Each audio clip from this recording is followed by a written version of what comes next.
Um dia, num certo lugar, estava Jesus a rezar.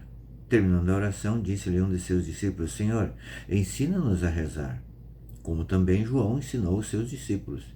Disse-lhe ele então: Quando orardes, dizei assim: Pai, santificado seja o vosso nome. Venha o vosso reino. Dai-nos hoje o pão necessário ao nosso sustento. Perdoai-nos os nossos pecados, pois também nós perdoamos aqueles que nos ofenderam, e não nos deixeis cair em tentação. Esse evangelho está no livro de São Lucas, capítulo 11, versículos de 1 a 4. Essa é uma versão mais resumida do Pai Nosso, né? No livro de São Mateus ele está mais completo.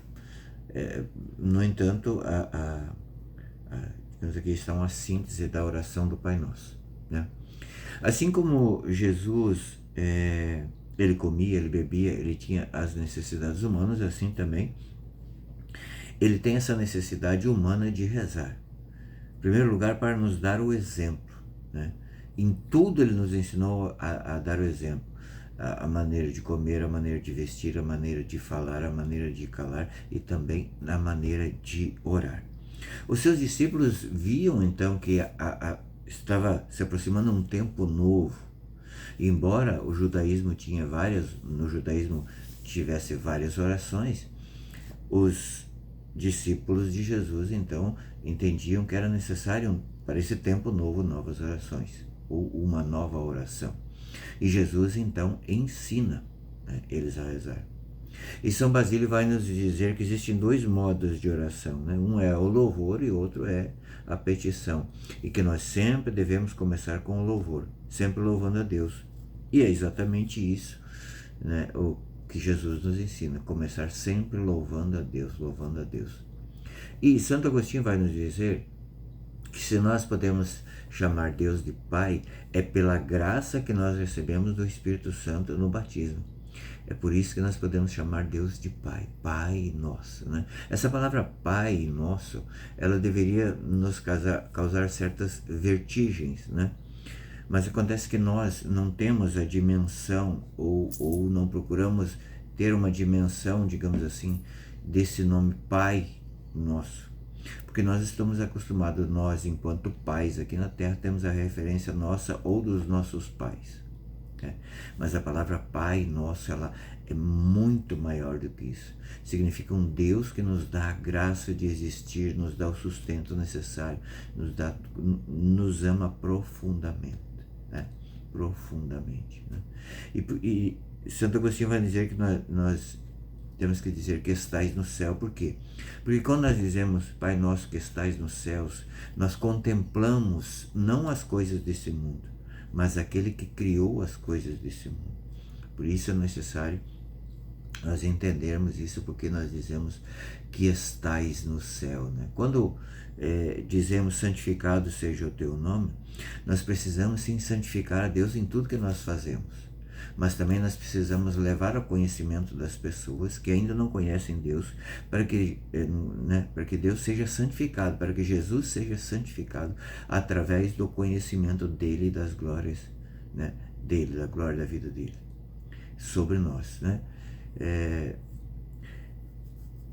Quando nós pedimos venha a nós o vosso reino, né, nós estamos pedindo sim a vinda de Jesus, a segunda vinda de Jesus. E esse venha a nós o vosso reino deve constantemente, né, nos instigar a viver uma vida, já aqui na terra, uma vida como se fosse uma vida no céu. Buscar louvar a Deus, né, fazer a vontade de Deus, já é um tempo de preparação, né, aqui na terra. Quando nós dizemos o pão nosso de cada dia, nos dai hoje, é claro que nós falamos sim da Eucaristia, que é o pão que sustenta a nossa alma. Mas também Santo Agostinho vai nos dizer que não é ilícito pedir o pão de cada dia para que nós consigamos por Deus. Porque, a bem da verdade, a maioria das vezes nós tentamos conseguir as coisas desse mundo por nós mesmos, e muitas vezes nós quebramos a Deus, quebramos a cara por não pedirmos a Deus, né? E além disso, quando nós conseguimos, brota em nós uma soberba. É necessário sim pedir a Deus, né, as coisas necessárias do dia a dia, né? Santo Agostinho vai dizer a respeito da Eucaristia, né, do pão nosso, né, da Eucaristia, que quem tem chagas tem que procurar um médico, tem que mostrar para o médico as chagas.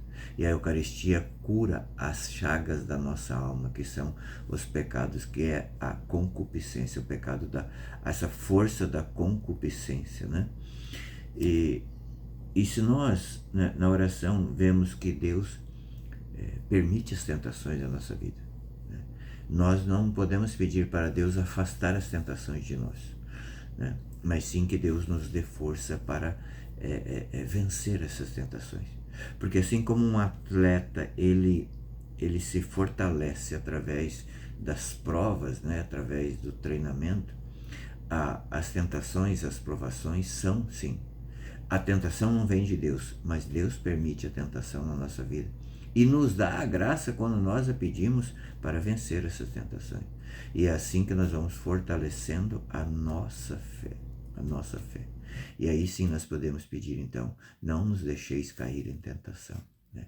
É isso, a tentação é agir segundo a vontade do inimigo. Pense nisso. Deus te abençoe, tenha fé e persevere na oração.